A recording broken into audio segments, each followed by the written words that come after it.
Welcome to the Courage to Live podcast. My name is Josh Bitsko. I'm a retired police captain with 24 years of experience out of Las Vegas. Currently, I travel the country and teach people about courage, resilience, and leadership. I'm joined by my co-host and wife, Jenna. Hello. Welcome back to the podcast. Today is kind of a special podcast, and we've had a couple requests for it. I'm going to talk about my police dog, Loki. I had a bunch of different dogs in my time in Canine in Las Vegas, but he was the special one in more ways than one. And I did not have the pleasure of meeting Loki, although I'm sure we would have been BFFs because I am a huge dog person.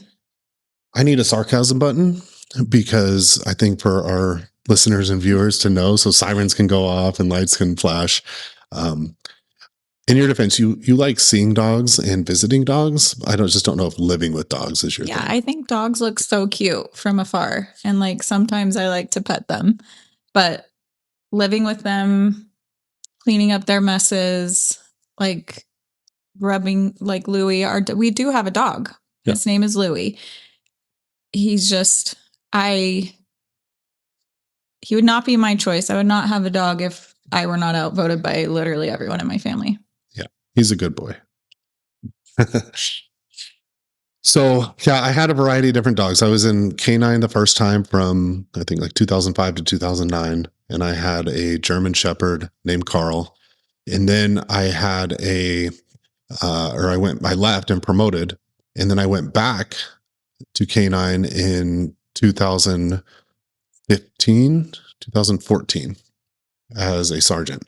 Sorry, I don't have the best memory. And at times, unless I sit down and prepare and write out the actual dates that I went places, I'm going to struggle remembering them. And so I went back as a sergeant and I needed a dog. So we went to where we used to get all of our dogs in Southern California. Yeah, maybe explain that a little bit because I wasn't aware of how police canines actually came to the department. So most police dogs in the US are purchased through brokers. You have a company that goes overseas. They have all the connections because a lot of police dogs come from the Netherlands or the Czech Republic. And, honestly, a lot of them are raised on farms and ranches, and people that raise, it's called sport dog. So they go out to a ring, they do obedience, they bite people in bite suits. And, so the dogs basically, sometimes they have some basic obedience. Sometimes they have, some bite work, maybe a release. And these brokers go and they purchase say 30 dogs. They bring them back to the States and you go to kennels that are just full of dogs. And they have a day where they bring all the agencies, you tell them what you're looking for, and they give you 5 or 6 dogs to test and see if they work for your agency. And depending on, let's say, in Las Vegas, we work a lot with our SWAT team. So we need dogs that are on the quieter side or maybe a little more stable than other agencies that don't work with SWAT. They just go out and search for people. And you test all the drives and, basically the personality of the dog, courage. We have a lot of different tests that we'll do to make sure the dogs can make it. So it's an in-depth process. I'm just kind of touching on it here. So is this strictly for SWAT dogs or is this the same process for drug canines? Or is it different? For SWAT or patrol dogs, this is generally the process. Like I said, there's some people that have breeding programs and stuff here in the States, but generally this is the process. For narcotics dogs or bomb dogs, you can get them from a variety of different places because they're not necessarily in the Netherlands. We had amazing drug dogs that were just failed hunting dogs because they were scared of guns. But I just need a drug dog that's going to hunt. And we do a toy reward. So I want a dog that is going to search for 20, 30, 40 minutes, knowing if it finds something, it's going to get the toy at the end. So that process is a little different. I worked bomb dogs when I was here and patrol dogs. But for the patrol dogs, this is generally how it is. So when I went back to K9 the second time, I was a sergeant and I went on the dog purchasing trip for my own dog.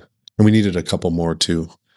And we get to the kennel And I'm trying to remember the name of the kennel. I know Reaver was the owner of it, but I can't remember. Oh, Adlerhurst. Adlerhurst was the kennel that Loki came from. And we get there. There's 10 other agencies there getting ready to do our dog selection. And the first dog they bring out for us is a large Dutch Shepherd named Yari. And he was like everything you wanted in a police dog. He's had brindle color, so like that brown mixed with black, his whole body, like yellow eyes, giant. And I took bites from him to see how he was, and like just crushing under the bite suit. I'm like, this is the dog I want. And then they brought out, some of the other dogs. We got a dog for another handler, and then there was a handler that wasn't there that we needed a dog for. And so they brought out, the owner. I have this dog. He failed out of San Diego, but he's a good dog. He just didn't fit through their program. And sometimes these guys are like used car salesmen. They'll sell a dog to an agency, it doesn't work out, then they repackage the dog and try and sell it to you, and they're expensive. I mean, it's probably more now, but we were paying $11,000 or $12,000 per dog that wasn't trained.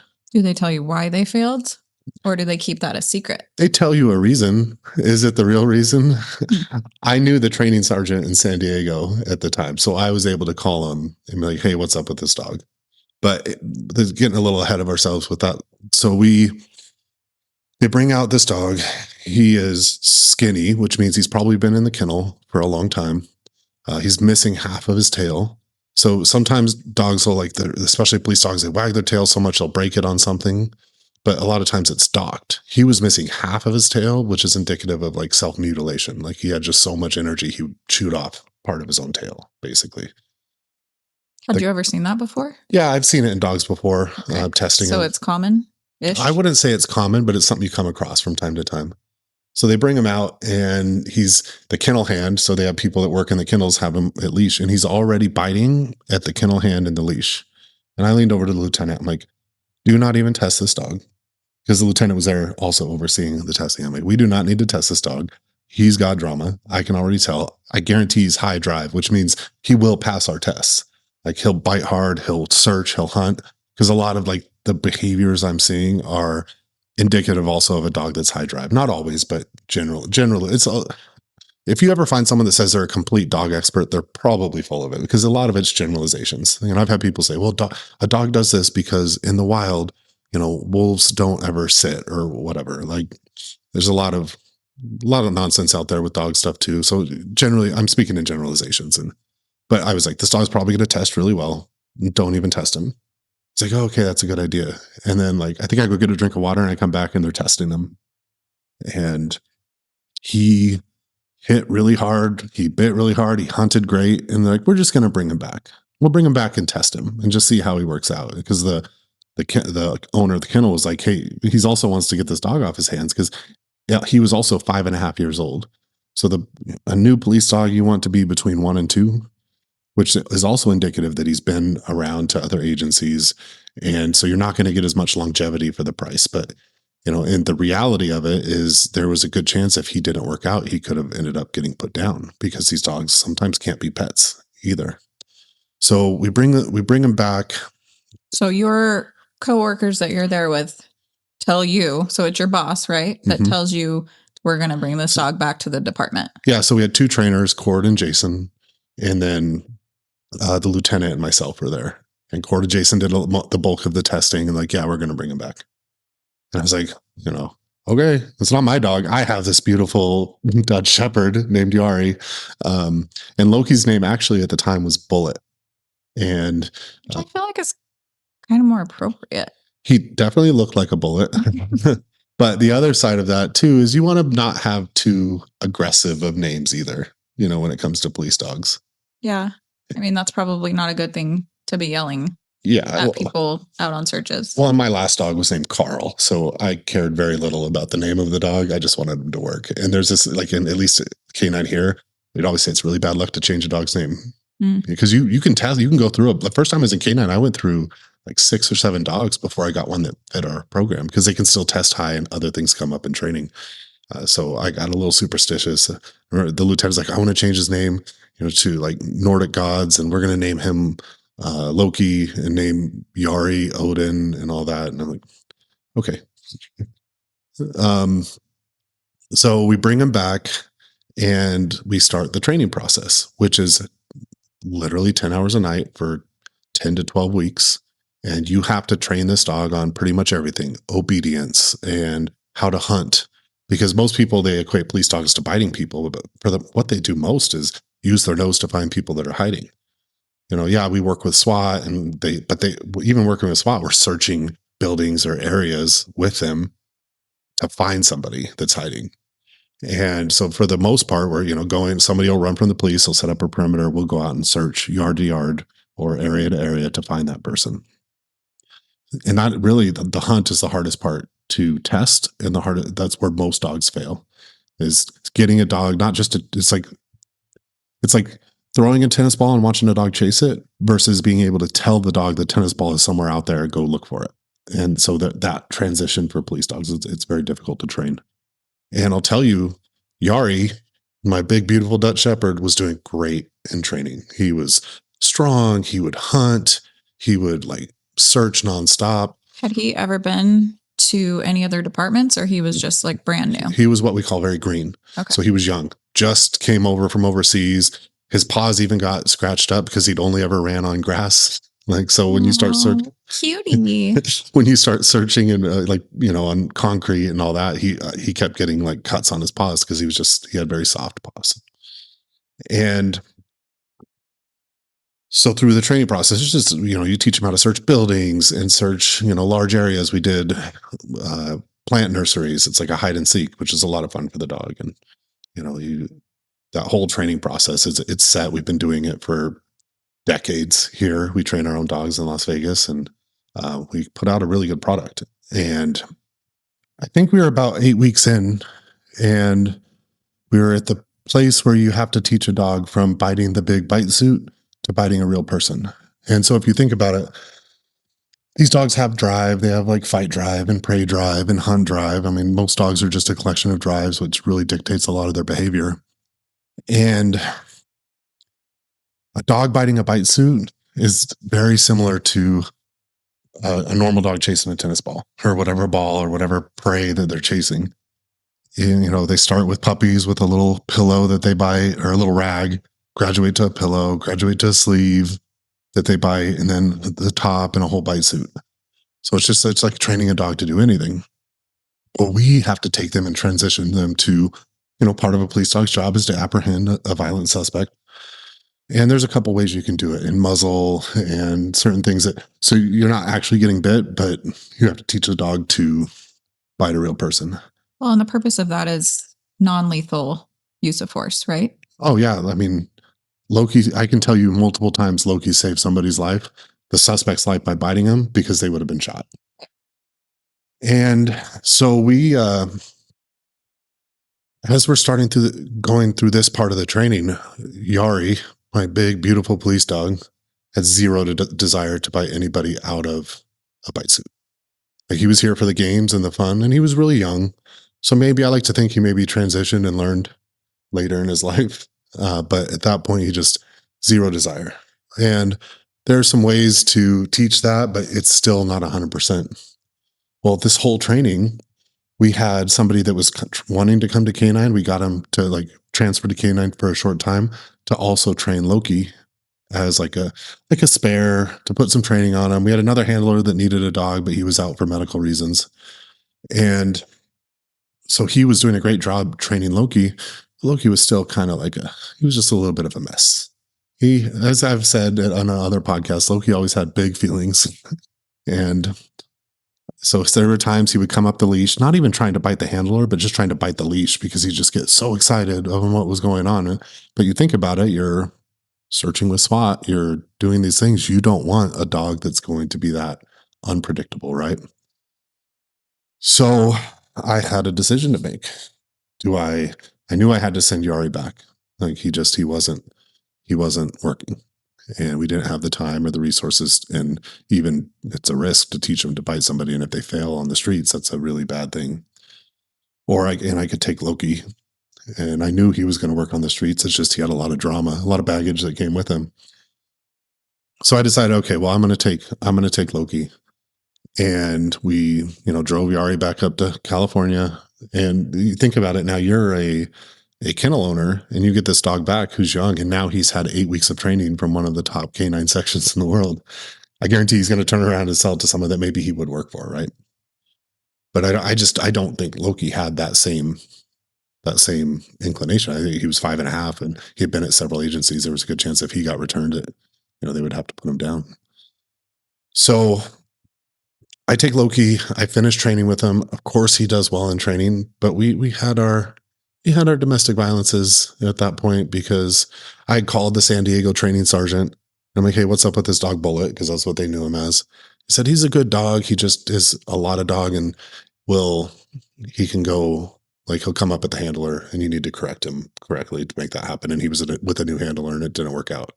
I did some internet research and I found another Marysville, California. I actually have a picture of Loki when he was a puppy. Like, he was not a puppy, but he was young with a handler. They were trying to make him a patrol dog and a dope dog. I'm like, oh, that would never work with that dog because he wanted to find people so much. Get through training, and we actually have a couple of early incidents. Like I said, we had our DVs where he wanted to come up the leash at me, because what would happen is we would find somebody and the person would be like a real bad guy. So someone would run, they'd hide in somebody's shed or under patio furniture. And I'd go in the backyard searching for him, and Loki would smell him and he'd let me know he's there. He'd start barking. It did great. The dog would search until he died. Like, he loved what he did so much. But what would happen is after like 30 seconds of him barking at this person, which it can take a couple minutes to get someone into custody, he would turn around and come back up at me because he was just so, and it wasn't like an anger thing. It wasn't him really trying to bite me. It was more like, Dad, let me go. Why aren't you letting me go bite this guy? We found him. We put all this work in. And so I had to learn to deal with that I learned to anticipate it and correct him. But I'll tell you, there were some times where I was like, I don't know if this dog's still going to make it. I mean, he's certified and he was finding people, but how could I work with the SWAT team? Because after you certify and then you work for a while, now I had already been to SWAT school and worked with them and certified on that, but he had to then learn those skills. And he was on the fence on whether he was going to make it or not, because you also don't want a dog that is going to just be that erratic. So when did you know or feel like, okay, I can keep this dog?